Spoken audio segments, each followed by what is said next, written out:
হাসিনা আজকে বক্তিমা জারিছে জাতির উদ্দেশ্যে, এটা কালো শাড়ি পিন্দা। তো তোর বর তো আগেই মরিছে, তুই কালো শাড়ি পিন্দিছু কে? দেখে ভাবলাম যে তোর নাগর মরিছে, পরে দেখলাম না মরে নাই।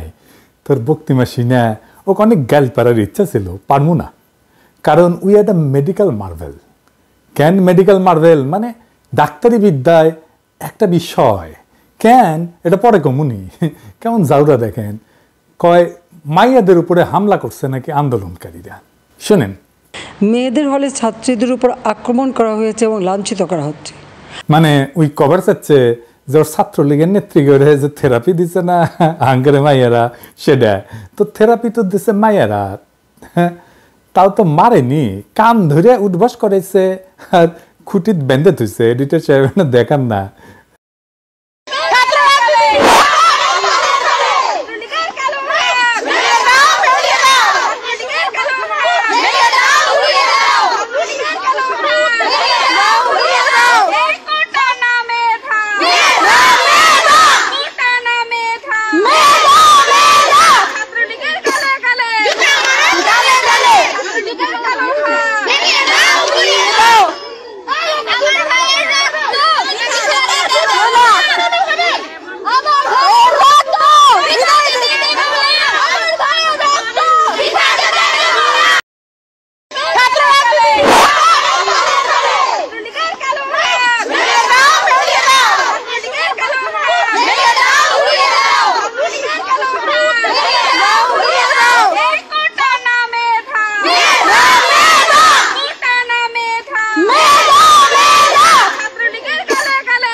আর করেছে কি, ওই ইন্ডিয়ান তেল নাকি মাখে মাথা তোরা, তো চুল ধরে টেনা দেখিছে যে ক্যাঙ্কা শক্ত হয়েছে। আর তোর কুত্তারা তো হাঙ্গারে মাইয়াদের গায়ে হাত তুলিছে, শুধু হাত তোলে নাই, রক্তাক্ত করেছে। তো হাঙ্গারে মাইয়াদের হাতে তুলে দেবো, ওই বাহিনীর হাতে তুলে দেবো। এইটা সাহেব দেখান কাদের কাদের আমরা চিহ্নিত করছি, এক এক করে দেখান। দেখেছেন? দেখেন, দেখেছেন? দেখেন, দেখেন, দেখেছেন? দেখেন, দেখেছেন? দেখেন, দেখেছেন? দেখেন।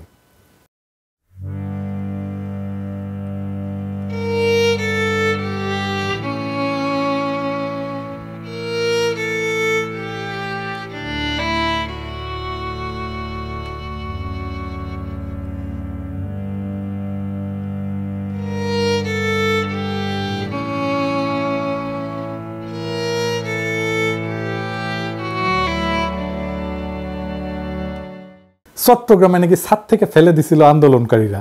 চট্টগ্রামে সন্ত্রাসীরা বহুতল ভবনের ছাদ থেকে ছাত্রদের হত্যার উদ্দেশ্যে নির্মমভাবে নিচে ছুঁড়ে ফেলে দিয়েছে।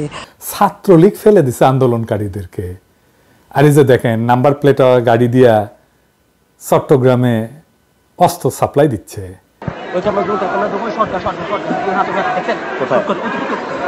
গাড়িটা দেখেন,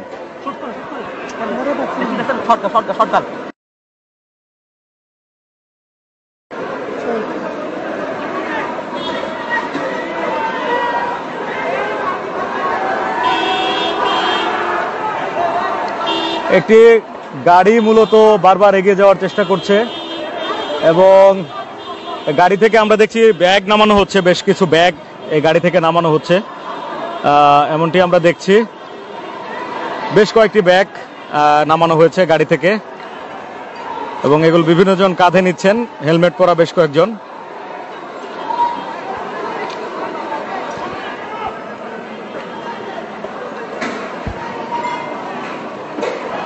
উই আসলে মানুষ না, ওইটা ডাইনি, একটা রাক্ষসী। কয় অ্যাম্বুলেন্সে নাকি হামলা চালাচ্ছে। সাধারণ পথচারী, দোকানিদের আক্রমণ, এমনকি রোগীবাহী অ্যাম্বুলেন্স চলাচলে বাধা প্রদান করা হয়। তো দেখেন তো জাহাঙ্গীরনগর বিশ্ববিদ্যালয়ের শিক্ষক কি কয়, অ্যাম্বুলেন্সে কারা হামলা চালাইছে, কারা নির্দয়ভাবে ছাত্রদের উপরে হামলা করছে। পুরো পুলিশরা শিক্ষার্থীদের সাথে ব্যবহার করছে, সেটা মানুষের পর্যায়ে ৭১ সালে এই ব্যবহার হয়েছে কিনা আমরা জানি না। আমরা অসুস্থ শিক্ষার্থীদেরকে রেস্কিউ করতে পারছি না, রেস্কিউ করতে অ্যাম্বুলেন্স নিয়ে আমরা মুভ করতে পারছি না, পুলিশ অ্যাম্বুলেন্সে হামলা করছে। এটা হতে পারে না। আমি সারা দেশের মানুষকে আহ্বান জানাবো, আপনারা দেখুন জাহাঙ্গীরনগর বিশ্ববিদ্যালয়ে কি হচ্ছে আমাদের ছেলেমেয়েদের উপরে, কি নারকীয় ভাবে আমাদের ছেলেমেয়েদের উপর হামলা হচ্ছে। আমাদের কিছু বলার নাই, আমরা সহ্য করতে পারছি না, নিতে পারছি না। আমরা কিছু লোক এখানে দাঁড়িয়ে আছে, আমরা নিতে পারছি না। আমরা শিক্ষক, আমরা দলদাস না। বিশ্ববিদ্যালয়ের ক্যাম্পাসে এইভাবে নির্মমভাবে হামলা হবে শিক্ষার্থী, হাজার হাজার শিক্ষার্থীদের উপরে, এটা মেনে নেওয়া যায় না। এটা সভ্য দেশে হয়তো সভ্য সমাজ হতে পারে না।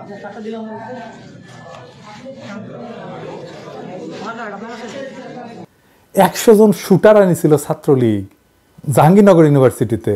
ছাত্রলীগের পোলাপান আগেই প্রকাশ্যে গণহত্যার হুমকি দিছে।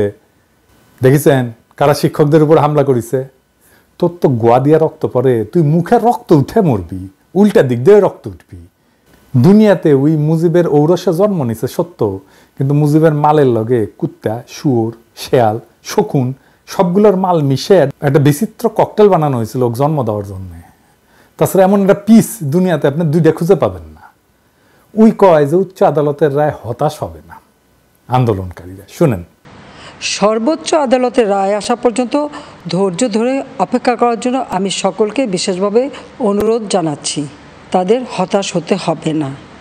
তুই কেমনে জানলো কি রায় আসবে? শুনেন, আমার বিশ্বাস আমাদের ছাত্র সমাজ উচ্চ আদালত থেকে ন্যায় বিচারই পাবে। তার মানে ওই জানে কি রায় আসবে, কোটা থাকবে, হামলাকারীরা ছাড়া পাবে না। এখন কয় হতাশ হবে না। তো আদালতে যদি মীমাংসা হয় তাহলে কেমনে সে বলে কোটা থাকবে, তাই না? আর কেমনে বলে আন্দোলনকারীরা হতাশ হবে না? কোটা যদি থাকেই তাহলে 2018 সালে কেন বলছিল কোটা থাকবে না? এটার সাফাই আবার পরে নিজেই দিছিল, কইছিল যে আমি বিরক্ত হয়ে কইছিলাম কোটা থাকবে না। বিরক্ত হইয়া কোনো রাষ্ট্রীয় সিদ্ধান্ত নেওয়া যায় না, শপথ পাঠ করতে হয় যে অনুরাগ বা বিরাগের বশবর্তী হয়ে কোনো সিদ্ধান্ত নেব না।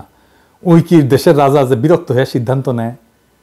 এখন আদালতে এই রায় হয় স্থগিত করবে বা বাতিল করবে, তাহলে সমস্যা মিটবে না? মিটবে না। কেন মিটবে না আসেন সেটা দেখি। কারণ ওই প্রশ্নপত্র দিয়ে দিবে পিএসসি সদস্য কারা? আওয়ামী লীগের লোকেরা। ইজতিমাম বলেছিল না রিটেনে টেকো আমরা দেখবো।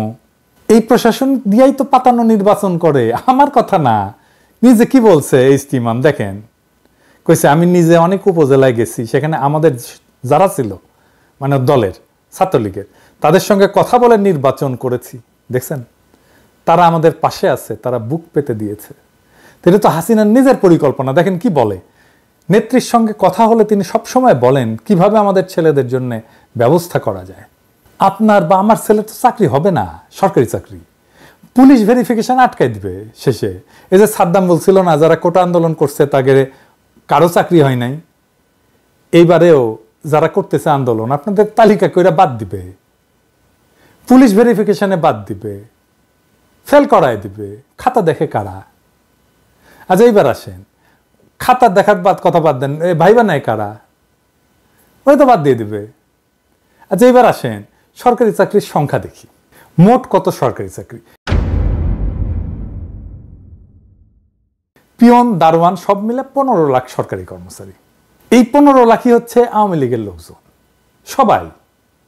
এর 2-1 হয়তো এদিক সেদিক যাইতে পারে, এটা ব্যতিক্রম। প্রত্যেক বছর পিয়ন দারোয়ান সহ নিয়োগ হয় কত? 70,000। এই যে 70,000 দেখেন, মানে গত 5 বছরে যদি 3.5 লাখ নিয়োগ হয় তাহলে মানে 70,000 বছরে। তাহলে ধরেন মুক্তিযুদ্ধের পোষ্য কোটা যদি বাদ দেওয়া হয় তাহলে বাদ যাবে কত? 30%। তার মানে 21,000 চাকরির সুযোগ বাড়বে আপনাদের জন্য। এটা হাসিনার লাগবে তো, এই চাকরিটা হাসিনার লাগবে, সরকারি চাকরিটা কেন লাগবে সেটা তো দেখলেন, ওরা নির্বাচন করে দেয়।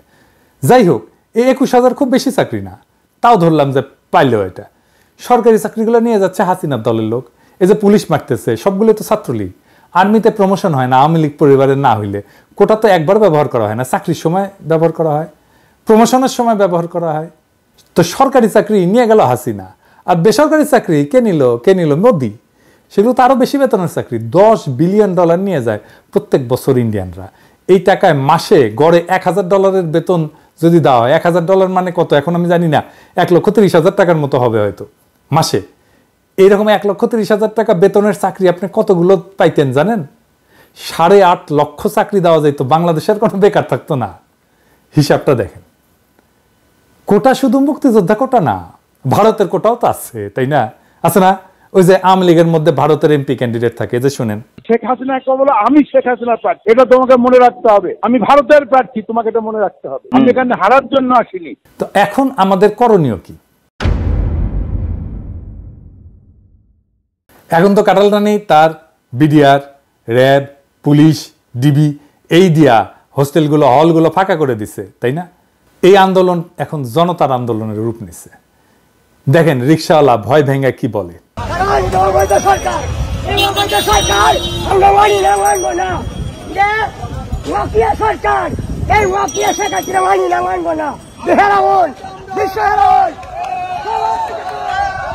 আমাদের মনে হয় এটা অযুক্তি না, কারণ মুক্তিযোদ্ধারা সন্তানরা চাকরি পাইছে, তার এখন নাতিরাও পাইতেছে, এটা তো সম্ভব না। কারণ আমার সন্তান কি করে খাবে, আগামীতে আমার সন্তান কি করবে? আমার সন্তানের তো প্রাপ্য আছে, মেধাবী যখন হবে তখন আমার সন্তানের তো একটা সরকারি চাকরিজীবী আশা থাকে। বা আমি যে রিক্সা চালায়া আমার সন্তানক এত কষ্ট করে মানুষ করে মেধাবী ছাত্র বানায়া যদি তার চাকরি না হয়, সেও যদি রিক্সা চালায়, তাহলে এই শিক্ষার কোনো প্রয়োজন নেই আমাদের দেশে। দেখেন শিশুরা যুক্ত হচ্ছে আন্দোলনে, বাসা থেকে পানির বোতল দিচ্ছে, দেখেন শিশুরা চকলেট দিচ্ছে।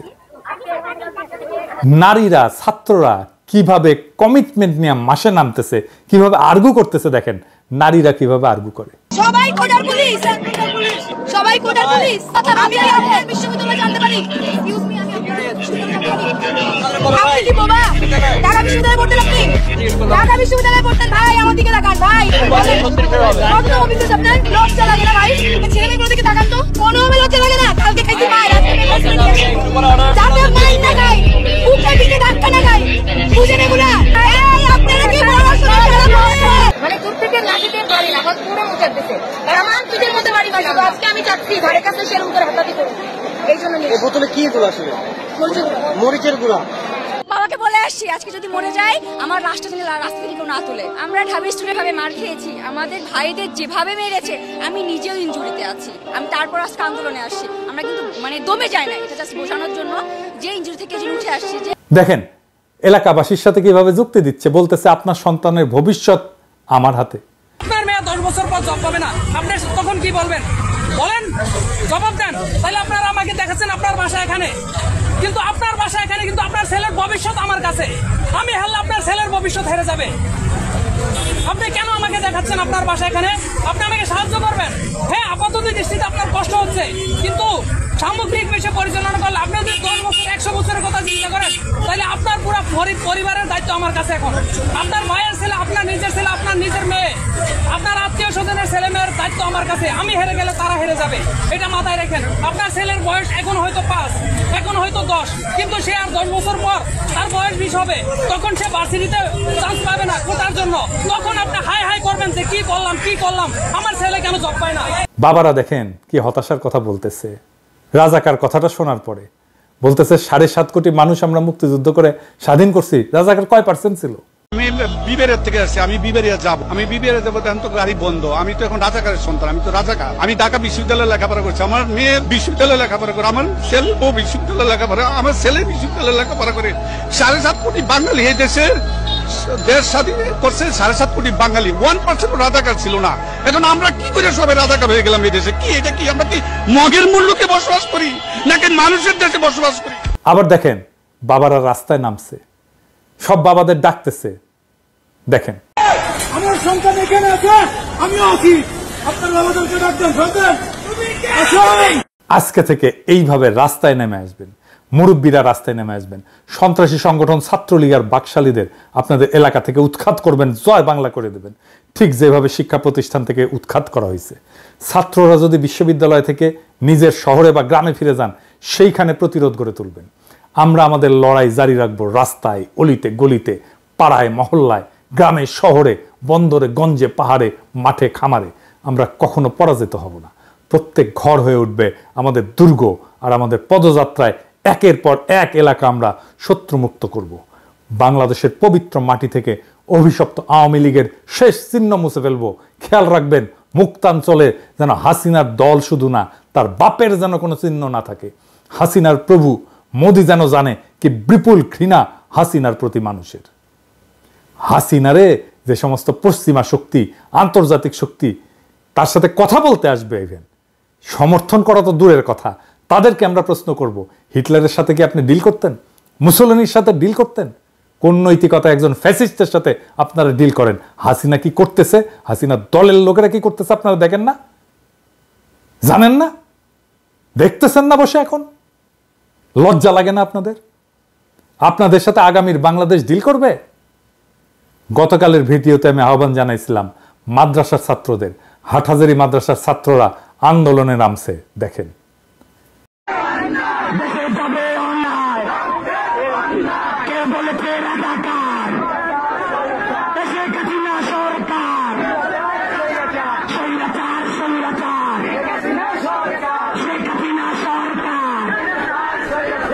শুক্রিয়া আমাদের ভাইদের। আমি রিকশাওয়ালাদের বলছিলাম, আপনারা তো দেখলেন কি নির্ভয়ে তারা কথা বলতেছে। আগামীকাল আপনারা আপনার শহরে রিকশা মিছিল করবেন আধা ঘন্টার, ছাত্রদের সাথে সংহতি জানায়।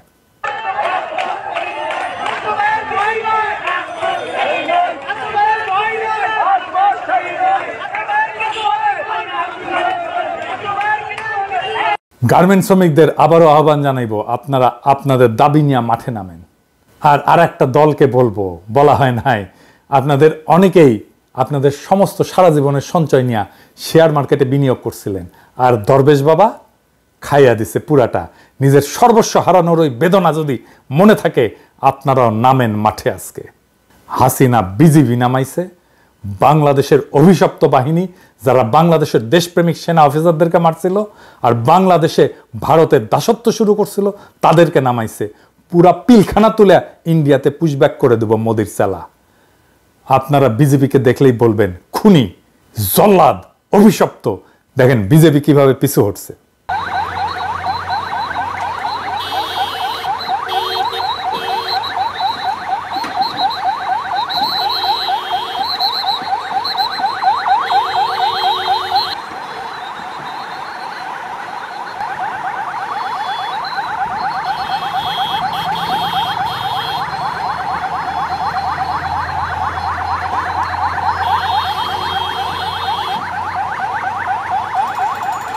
স্যাংশন খাওয়া র্যাব নামাইছে, আর নামছে ভাতের হোটেলের হারুন। এই হারুন না তোর গোয়ার মধ্যে ইন্ডিয়ান মরিচ পটকা ঢুকায় ফুটায় দেবো, তোর ডিবি অফিস বুলডোজার দেয়া মাটির সাথে মিশাই দেবো।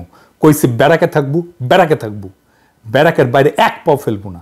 দেখেন ক্যাঙ্কা করে প্রতিরোধের মুখে পালায়।